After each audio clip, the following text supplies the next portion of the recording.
Alhamdulillah wa syukurillah ala ni'matillah. La haula wa la quwwata illa billah. Asyhadu an la ilaha illallah wahdahu la syarika lah. Wa asyhadu anna Muhammadan abduhu wa rasuluh la nabiyya ba'dah. Allahumma shalli wa sallim wa barik ala Muhammad wa ala alihi wa sahbihi wa mawala.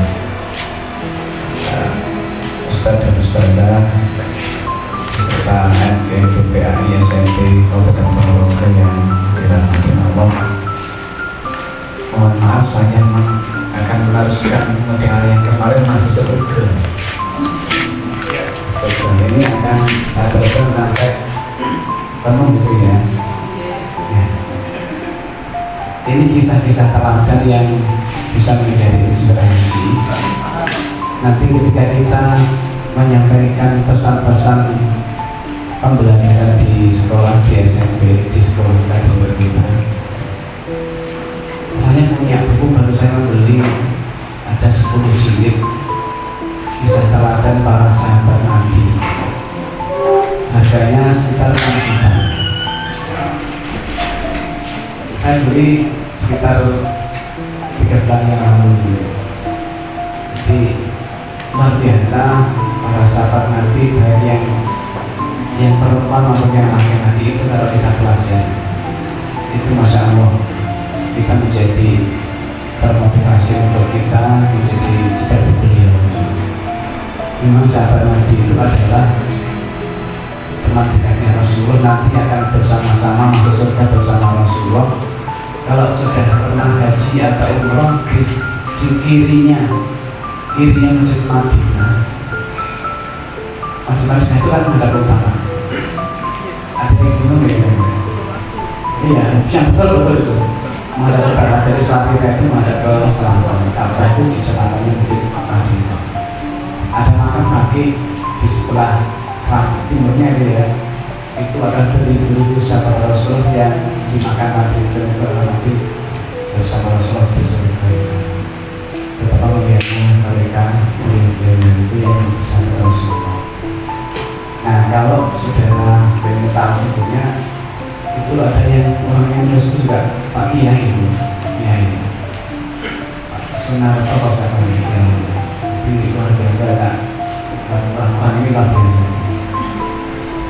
Dari beliau juga seorang hafid Quran juga. Jadi menulis buku kisah teladan para sampai Rasul. Nah, saya teruskan kemarin ada kisahnya seorang yang namanya Ibnu Hazim. Ada Ibnu Hazim. Lalu akan saya teruskan kisah ini, kisah teladan juga. Zaman Rasul itu ketika ada pembelajaran seperti ini, nanti bisa menjadi cerita kepada anak-anak, bisa menjadi tulisan juga. Suatu ketika Rasulullah pernah satu halaqah seperti ini bilang kepada jamaah, "Hai sahabatku semua, sebentar lagi akan datang seorang laki-laki calon penghuni surga bersama saya." Para sahabat iri, para sahabat kemudian terperanjat saat jadi sosok orang itu. Kalau sudah di surga bersama Rasulullah ini kelasnya VIP, tidak VIP tapi VIP. Lalu datanglah, muncullah seorang laki-laki itu di halaqah itu.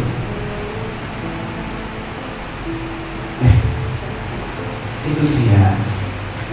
Jadi datang seorang laki-laki itu orang paling ganteng, dia orang mati suci. Bukan jurusan bangsawan, juga bukan darah tinggi, tapi orang yang sangat biasa.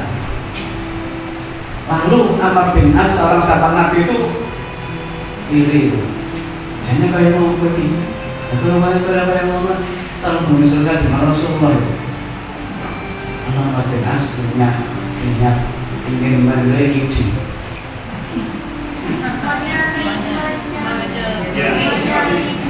Ayo memiliki laki-laki itu.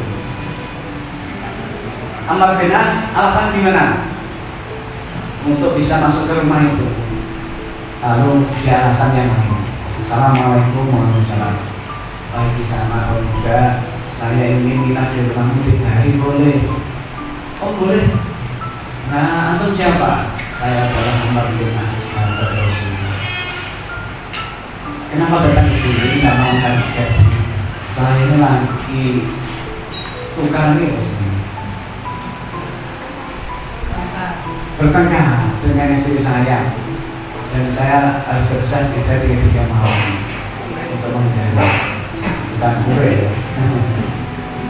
Oh boleh silakan. Jadi intinya ingin menyelidiki. Tak sengaja. Lalu apa? Pilihannya malam pertama itu ibadahnya biasa. Jadi saatnya kayak ngomong, makanya kayak ngomong ngajinya seperti itu, tajuknya seperti itu. Dan si aku kata ini. Malam kedua sama yang disaksikan oleh apabila sama orang ini biasa-biasa. Lalu malam yang ketiga sama. Akhirnya Mas pamit. Kemudian saya sudah selesai. Saya ingin baikkan nanti dengan istri saya. Saya sudah mau pamit. Oke, pamit lah. Akan pamit itu pasti apa? Dia ingin bertanya-tanya. Sampai di jenis teras. Kalau nggak pernah ngomong, akhirnya sampai di halaman. Ini loh sini, wahai pemuda, saya ingin berikan aku ingin tahu antum itu kayak apa. Kemarin itu ketika di halaman itu engkau ditunjuk Rasulullah sebagai orang yang disedekah bersama Rasulullah. Jamnya, prosesnya apa kan gitu? Saya tanya seperti biasa seperti ini loh, wahai Amr bin As, saya nggak punya kalau dalam malam. Tapi kalau Rasulullah mengatakan seperti itu kayak apa? Nah akhirnya terbuka. Dia bercerita, ini wahai sahabat Amr bin As, saya oleh Rasulullah ditulis sebagai disekap sama Rasul karena alhamdulillah saya diberkati oleh Allah yang baik. Saya tidak pernah dengki, tidak pernah iri, tidak pernah dendam, tidak pernah marah, tidak pernah. Jadi alhamdulillah saya diberkati. Nah begitu mendengar itu Amr bin As langsung tertunduk. Allahu Akbar, berarti saya salah. Saya kalah dengan orang itu. Dan akhirnya pantesan dia menjadi pengusaha bersama Rasulullah. Jadi intinya laki-laki itu berarti emas, namanya punya kesolihan soleh spiritual. Kalau kemarin ada Ibnu Hasim itu adalah soleh ritual. Kemudian ada lagi soleh sosial namanya Abdurrahman bin Auf yang kekayaannya dibagi menjadi 3, sepertiga untuk umat, sepertiga untuk memodali orang, sepertiga untuk dimakan orang. Dia hanya makan beberapa. Sampai saking kayanya Umar Abdurrahman bin Auf adalah sampai berdoa, ya Allah jadikanlah saya orang yang miskin. Apa ada di dunia ini berdua ini menjadi orang miskin.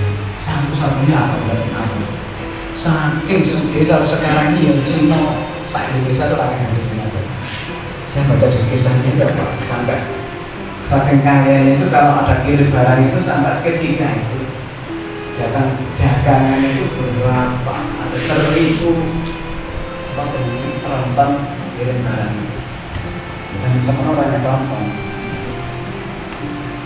Rasulullah nanti dikatakan Abdurrahman bin Auf kamu nanti masuk surga terakhir.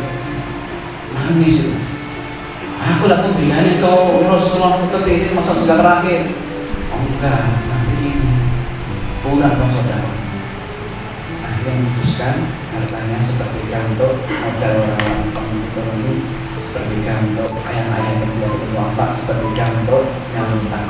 Dia hanya sedikit sekali dipakai untuk kehidupan sehari-hari. Adakah orang seperti itu? Saking lek ngalami Gusti Allah di Quran, saking minta doa ini jenis kemudian. Saking apa-apa ini kalau kan. Mungkin hal ini kaya mana kan. Hal ini sertifikasi dan begitu. Terus yang cerita yang terakhir,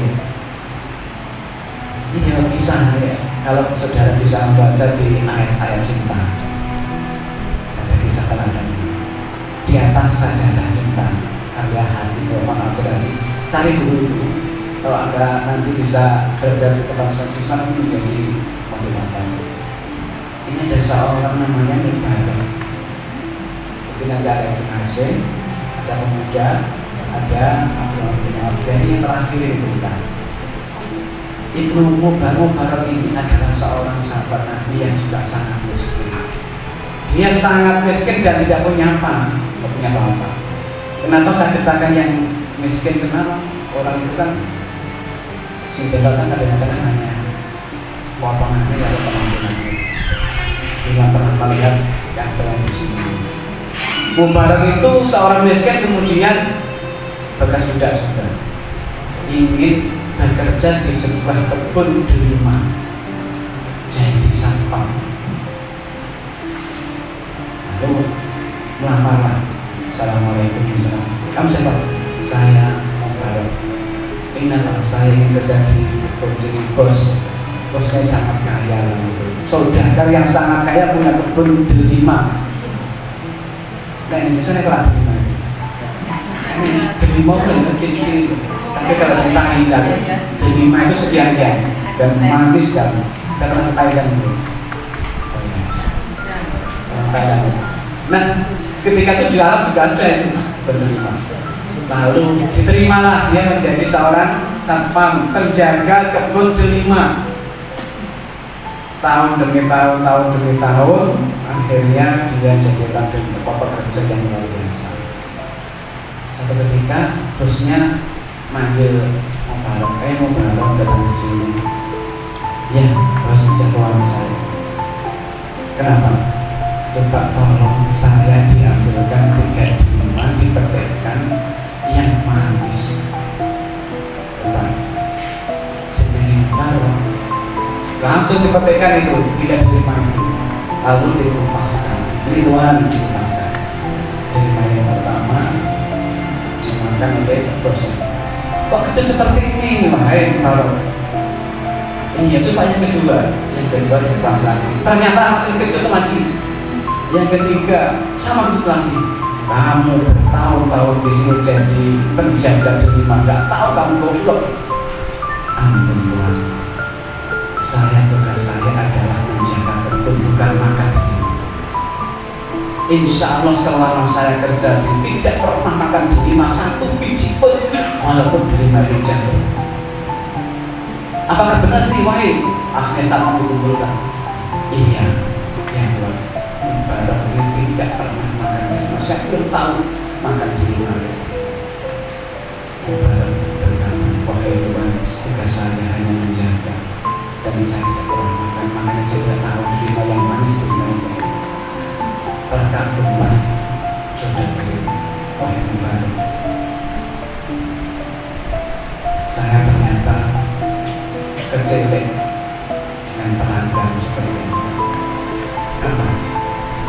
Ternyata hatinya masih orang yang aman, orang yang jujur. Saat ini saya punya anak perempuan, yang sangat cantik dan sangat sempurna. Mintalah hadiah untuk karena menjadi amanah. Tuhan, saya tidak pantas menjadi menantu. Saya tidak pantas, saya adalah seorang bekas budak, saya langsung miskin. Tidak memberi kepada hadiah. Mungkin ada dari Allah. Inilah rasanya. Akhirnya dinikahkan dengan anak. Lalu kemudian karena istrinya solehah, membuat orang yang soleh, lahirlah seorang anak yang menjadi Mubarak, jadi ulama besar. Ketika itu jadi ulama terkenal Ibnu Mubarak. Itulah sahabat Rasul dan itulah orang yang hatinya masa dengan soleh. Nah, Mubarak itu namanya soleh pabrik. Jadi soleh itu ada 41. Soleh ritual dimiliki oleh Ibnu Hasim, soleh sosial dimiliki Abdurrahman bin Auf, soleh spiritual dimiliki oleh pemuda tadi, pemuda yang hatinya emas, soleh keempat adalah soleh yang demikian baik, sama dengan kita seorang pegawai, seorang guru, seorang ustaz. Kalau kita menjalankan amanah dengan baik sesuai dengan aturan dan undang-undang dari Allah, kita namanya soleh abdi. Kita melayani anak dengan baik tanpa pernah putus asa, terus kita layani dengan baik, itu namanya soleh abdi. Kita seorang guru, seorang ASN. Guru agama pantang terlambat, guru agama pantang tidak disini, guru agama pantang tidak berjalan. Itulah soleh abdi. Bapak Ibu saudara, soleh itu dengan terlambat. Kalau dimiliki seorang soleh yang sempurna kesolehan. Jadi belum tentu kalau orang yang ibadahnya hebat, belum tentu kalau soleh yang alhamdulillah soleh bukan yang Allah, soleh sosial itu berbagi spiritual hatinya bersih, tetapi kita mohon amanah dengan baik. Telah mutiara kesempurnaan. Terusnya kemarin pengaruh ya sempurna ya, menjadi inspirasi kita semuanya. Mudah-mudahan nanti kita menjadi seperti barok, seperti mudah tadi, seperti Ibu Hasin dan seperti Pak Abdurrahman bin Mahmud. Terima kasih. Saya mengatakan nanti dipersanakan anak-anak yang masih banyak kita bisa ada. Kalau ingin jam busanya ada satu jilid, harganya 6 juta. Jadi seorang guru ini juga harus punya referensi yang banyak.